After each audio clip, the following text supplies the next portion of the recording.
Here we're doing the section on assessing internationalisation, about companies working abroad and the complexities of working abroad.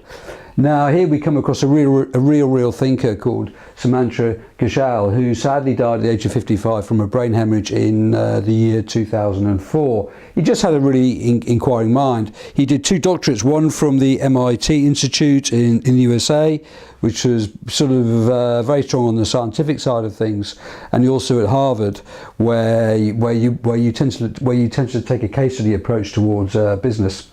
Anyway, I think he wrote about 12 books, and one of them in 1989 was with a guy called Bartlett, called Managing Across Borders. And his real interest was international organisations and why they didn't continue to succeed in the future, and what they needed to do about it. So he asked 2 key questions, which was, what does strategy mean, and why do time-honoured business models no longer work? So he was looking at sort of new ways of doing things. What he did was he did some research. He asked 250 managers across 9 multinationals and how they cope with the complexities of international business and the growing global marketplace. And what he did, he identified a pervasive inability for organisations to cope, survive and succeed in the face of a growing global marketplace, as well as growing diversity, particularly in times of accelerating change. So he was looking at why organisations didn't succeed and what were the options open to organisations. Okay, session 1 on Ghoshal, who died in 2004. We're still looking at internationalisation and the Ghoshal and Bartlett model. And basically they looked at 3 types of organisational model. The first one of these was the multinational model, which is just up there. And in this one it was a decentralised structure where they send out key personnel from the centre to the various outposts all over the world. Number 1. The second of these was the global model as introduced by someone like Ford, and there they had very large scale economies of scale, so therefore they could reduce cost per unit. And lastly was the international model, which was a transfer of technology from the advanced countries to the less advanced parts of the world.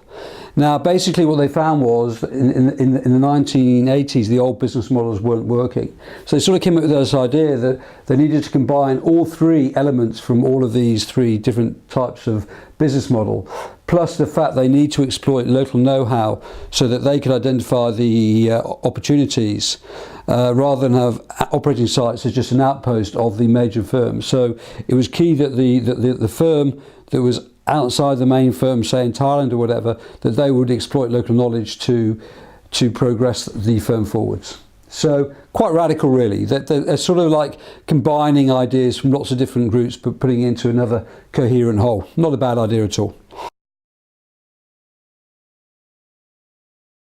We're talking about Ghoshal and Bartlett, and basically we found out that this was quite a creative guy. So he looked at different organisations and he decided to mix and match the different approaches with the global model, the international model, and the sort of the Unilever type model. And he cited Sloan's General Motors, which was based around the idea of strategy, structure and systems. So what it was the managements, the really clever people would design the strategy, and then they would design a structure to fit that strategy, and then they would devise an information system which would provide the information to fulfill the structure, which would then help with the strategy. But what this really meant was that it sort of reduced human error to a bare minimum. Now this model started to break down in the 1980s with changing technology, global pressures, technological innovation. And then in 1999 Ghoshal and Bartlett wrote something in the some management review book, a new manifesto for management. And they cited the example that really that these systems were really designed for an organisation man who has turned out to be evolutionary dead. It's really like that they were creating systems that took the power away from man. And if you can remember on the first passage here, I was talking about that Ghoshal was quite an enlightened individual, and it was all about man creating something and adding value. That was his idea. That's how he believed organisations should run. So this was a complete change around in terms of how we structure organisations. Okay, so here I'm still talking about Ghoshal and Bartlett. And Sumatra Ghoshal attacked Porter because basically he said his model was extremely static. So what he's always looking for was incremental improvements and reducing costs. So you were trying to get a larger part of a fixed pie. Now Bartlett, I suppose Sumatra Ghoshal saw the world in a completely different way to the way in which Porter did. And he thought it was all about, yeah, I mean, obviously these factors here are important, but he thought it was all about adding value to what people wanted. So it was thinking about new products, and it was much more of the creative process. It's an interesting thing that I'll be talking about later in this, is that he saw as management as being the absolutely most critical job in the world, because you were organising resources and you were creating things from those processes. So Porter's model, as I just said, was all about getting the largest possible share of a fixed pie.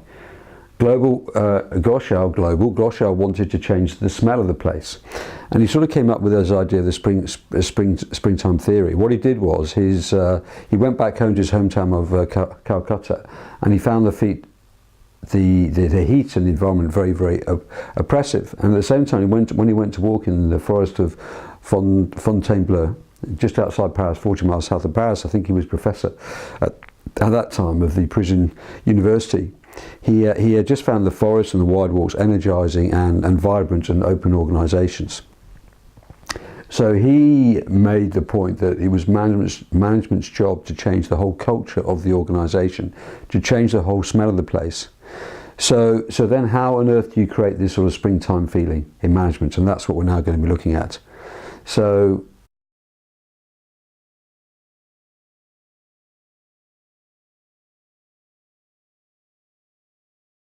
Sumatra Ghoshal and Bartlett. In 1999 he produced a book called Management Skills and Development.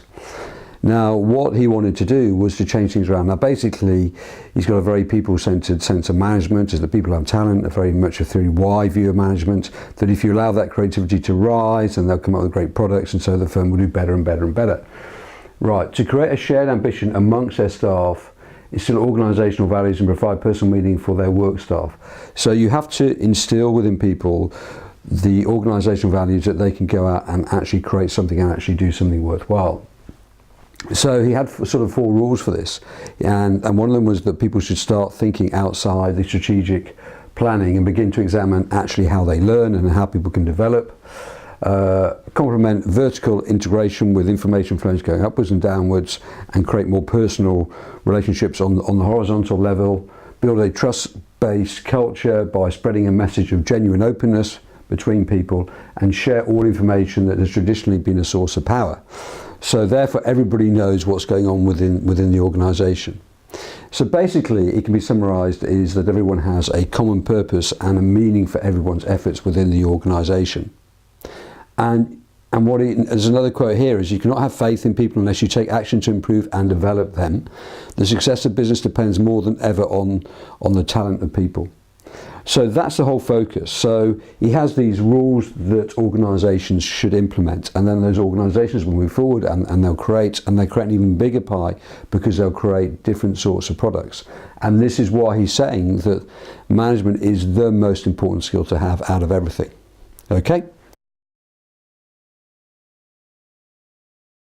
Sumatra Ghoshal and Bartlett, and here he talks about the new moral contract. Now in the past organisations were based on the idea that you were given a job, but then you had to conform to what senior management wanted. Now this is all obviously changed with TQM and greater focus on customer service, but the new contract by Ghoshal is based on developing people's employability and providing challenging tasks and jobs rather than functional boxes. Now this therefore means that you need to personally develop the staff.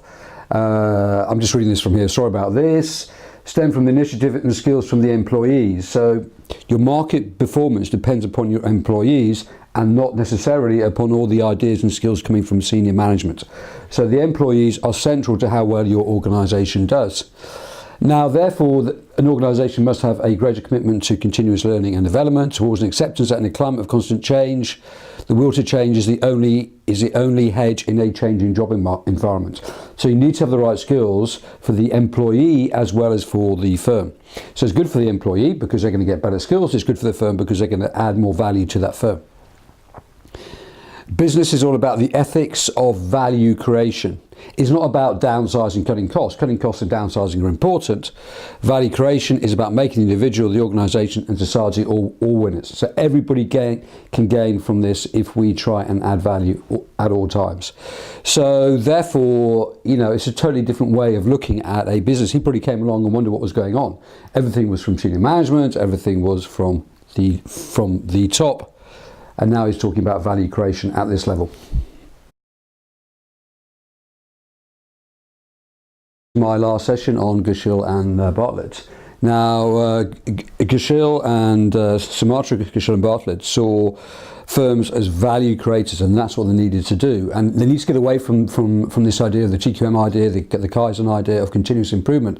There's nothing wrong with that, but that was all about reducing costs. And if all the focus of management was on reducing costs all the time, then firms were not going out and creating value. So therefore the function of the individual needed to change. So traditionally the individual is about obedience, control, conformity.